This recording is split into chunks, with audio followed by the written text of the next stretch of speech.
All right, we've got a big rocket launch coming up tomorrow and for the next couple days, so I am going to assemble some reloadable motor cases. I've already done one. I've got 3 more to go. So we're going to do a 24/40 case. This is a 24 millimeter case.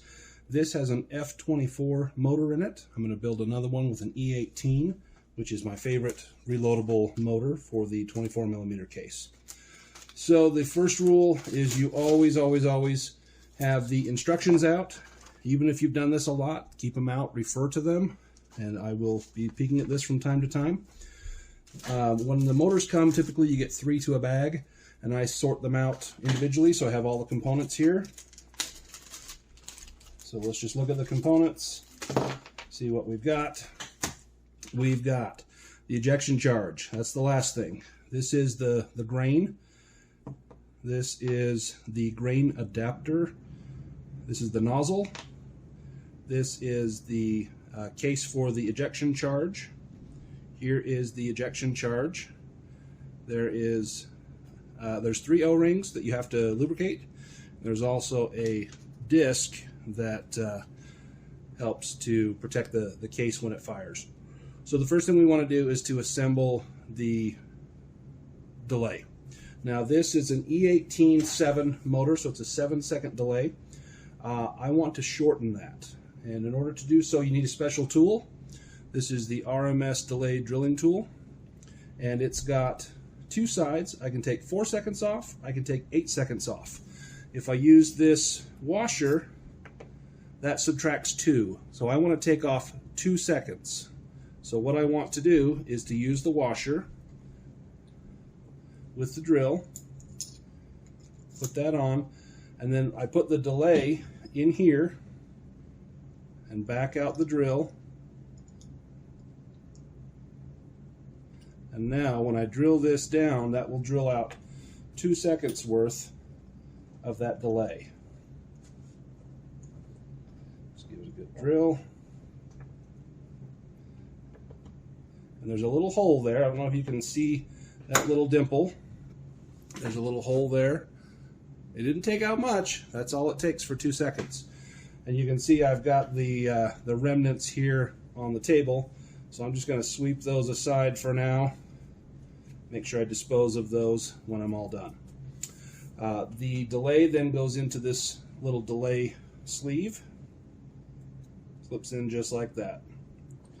Now we need to grease the case and the O-rings, and we need to prepare the grain. If it's the F grain, there's no gap in there. The grain completely fills this cardboard sleeve. But with this E grain, there's a space. And they advise you, again in the instructions, to put a piece of masking tape over that. The reason being, with composite motors, you inject the igniter all the way in. And if you inject it all the way in, it will go all the way past the grain and touch the delay charge, and there's nothing there for it to burn. So we want to put a piece of tape on that so it stops the igniter before it exits the charge, or the fuel. So you just take a little piece of masking tape, a Rocketeer's best friend, slap that on, slide it back into the case. There we go. Ready to proceed. This spacer will fit in here as well. Sometimes you chamfer the edge to get these components to fit in there. There we go. Now that holds the delay in tight so the delay can't slip and slide.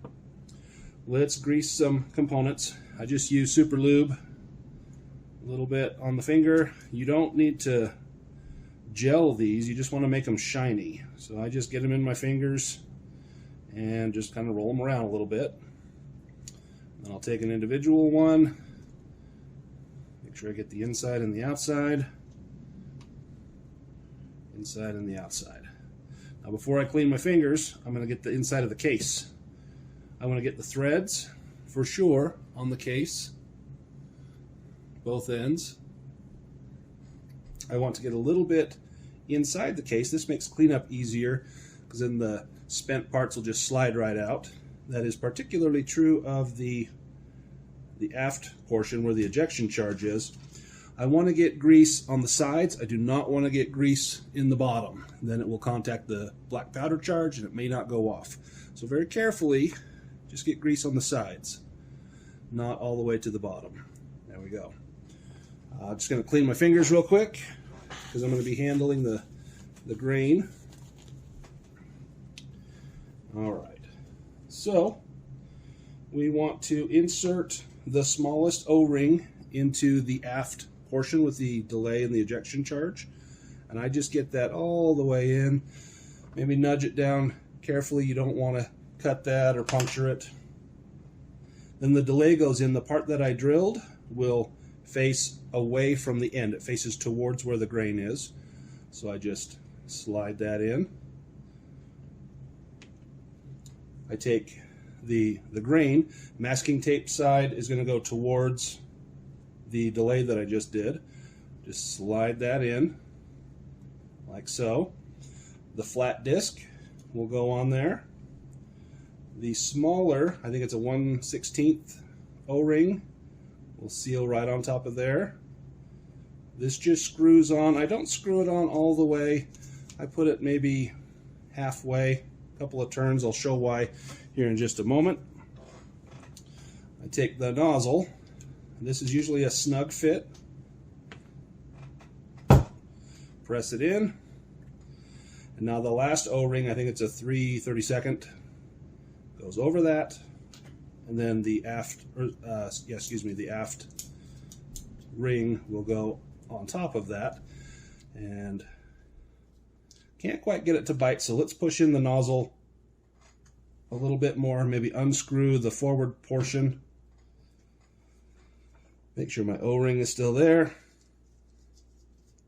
And it screws down, just like that. I get that mostly tight. Tighten the forward portion, tighten the aft. I will usually grab a paper towel just to get a better grip. Make sure it's all snug. That looks good. Now the last thing we have to do is the actual ejection charge. If I'm going to let this sit for a while, I don't do this, but we are launching in the morning. So inside this, there's a red cap, large one and a small one. The small one is the one you want to use. So you peel carefully the large cap off, and that's got black powder in it. You invert this, stick it on the red cap until it clicks, give it a nice shake, and we are ready to fire.